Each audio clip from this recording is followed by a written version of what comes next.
So the first step is to open ChatGPT. Now keep in mind that this method works on mobile apps too. So if you're using ChatGPT on your mobile, this method works. So as you can see, I have this table here.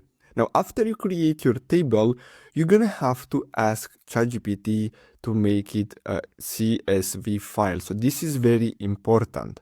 Now, once you do that, you're gonna get your download file here. So you're gonna get your file. So simply click on it to download it to your computer or mobile device. Now, after we do that, what we're gonna have to do is simply go back to Google Sheets. So first of all, we're gonna have to go to Sheets.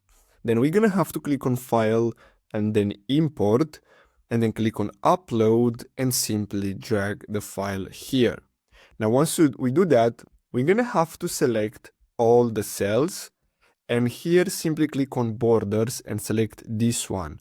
So usually you won't have these borders, but you really need them. So make sure you select all borders. Now, once we have the borders, we're gonna have to select the borders again and simply copy. So you're gonna have to simply click Control C, then simply go back to Google Docs, use Control V, then simply click Paste Unlinked and click on Paste, and that's it. So I really hope you found this video helpful. Don't forget to like and subscribe. Thanks for watching.